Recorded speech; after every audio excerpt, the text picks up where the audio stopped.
a propósito de derechos, hay que escuchar a las dos partes. O sea, lo más importante de todo es que esta idea da el fundamento del carácter contradictorio del proceso. No se puede administrar justicia si simplemente el juez toma en cuenta los hechos alegados por aquel que reclama, toma en cuenta el derecho y decide. Hay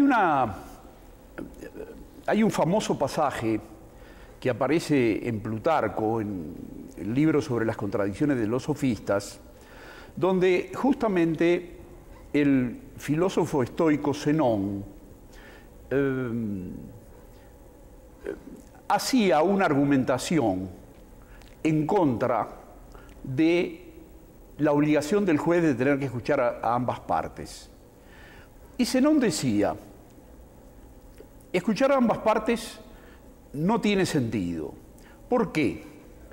Porque si el actor o el acusador probó lo que pretendía, entonces nada que pueda decir la otra parte va a debilitar esa prueba. Y por otro lado, si el actor o el acusador no logró probar lo que pretendía, es perder el tiempo escuchar a la otra parte. Bueno, esto es importante porque el argumento de Zenón en realidad está pensado dándole al término probar o demostrar un sentido que no es exactamente el que puede tener en la mayoría de los asuntos humanos. Lo que está pensando Zenón es una demostración geométrica. En una demostración de que era el paradigma, digamos, era Euclides. En una demostración geométrica, o un teorema está probado o no está probado, pero lo que hay que hacer es revisar la prueba. Si está probado, no tiene sentido plantearse qué puedo decir en contra del teorema ese. Y, obviamente, si no está probado, tampoco tiene sentido decir nada. Ahora, este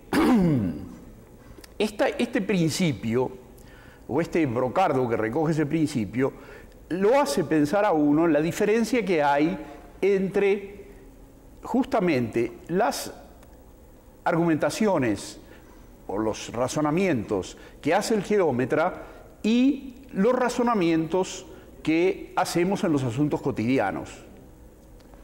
Correcto. En la ponencia tú hiciste la introducción de unos conceptos que nosotros no conocíamos, que son los argumentos derrotables y los argumentos no derrotables. Ahí está. Esa es una diferencia particularmente importante. Muchas veces nosotros, a partir de ciertas premisas, sacamos razonablemente una conclusión, pero podemos manejar informaciones suplementarias que nos obligan a retirar esa conclusión. Y eso es algo que hacemos cotidianamente, pero a lo cual no le ha prestado atención los lógicos. Por ejemplo, una cosa es que yo razone así. Este individuo es un pájaro. Los pájaros son vertebrados, por lo tanto este individuo es un vertebrado. Si la premisa que este individuo es un pájaro es verdadera, y si la premisa, como todos sabemos que es verdadera, que los pájaros son vertebrados, entonces no se puede agregar nada a eso que me invalide la conclusión de que este individuo es un vertebrado. En cambio, eso es lo que se llama un razonamiento de conclusión no derrotable. En cambio, nosotros podemos decir, este individuo es un pájaro, los pájaros vuelan, por lo tanto este individuo vuela. Y esa conclusión es una conclusión razonable. Pero, ¿qué ocurre si yo además de enterarme que este individuo, de saber que este individuo es un pájaro, me entero que es un pingüino. Entonces, la conclusión aquella que era razonable, en este estado mayor de información, agregando la información que ese individuo es no solo pájaro, sino que es un pingüino, yo ya no la puedo sacar más. Esa es la diferencia.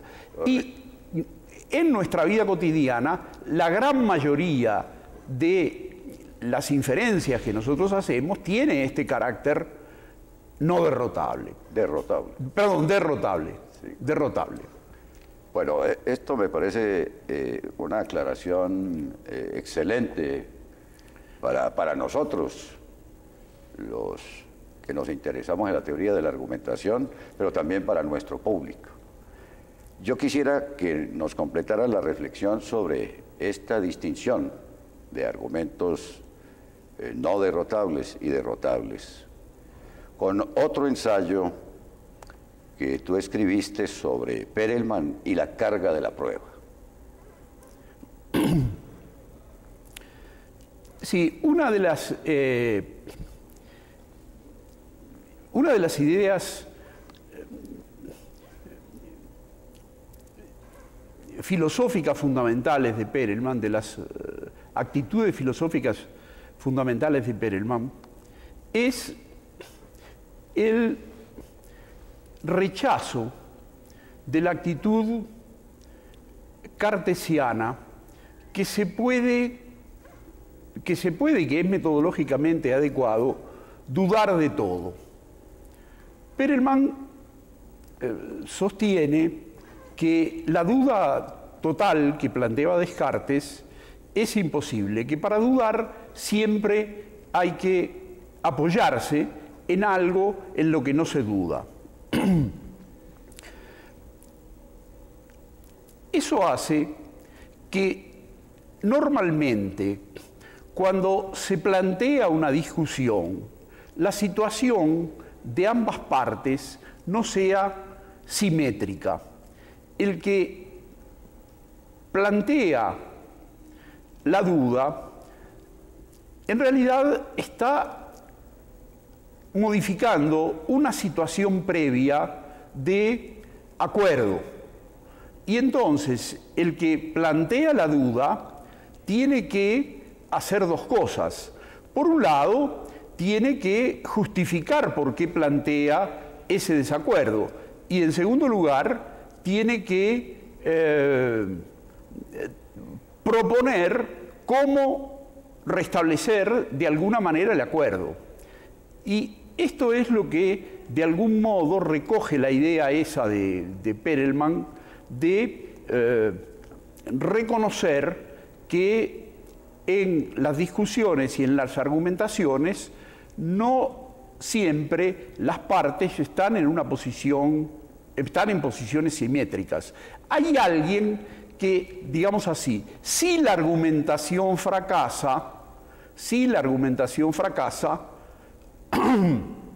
va a perder la discusión. Y va a haber alguien que aún sin necesidad de hacer una argumentación positiva, va a poder seguir conservando la posición que estaba sosteniendo. Esta es una idea que después, por supuesto, de alguna manera es utilizada en el derecho. Si yo tengo la pretensión de que alguien me pague una deuda, a mí me corresponde la carga, la obligación de probar cuáles son los títulos que justifica que tengo ese crédito en favor mío. Si yo no logro probar eso, la otra parte no tiene que probar absolutamente nada. Simplemente el juez, como yo no he logrado probar eso y tenía la carga de probar, el juez simplemente rechaza la demanda. Ahora, supongamos que yo pruebo que existe por la otra parte la obligación esa. Naturalmente, en ese caso se produce un desplazamiento de la carga de la prueba. La otra parte lo que tiene que probar, por ejemplo, es que esa obligación ya fue satisfecha. Esa es la idea, más o menos. Ahora,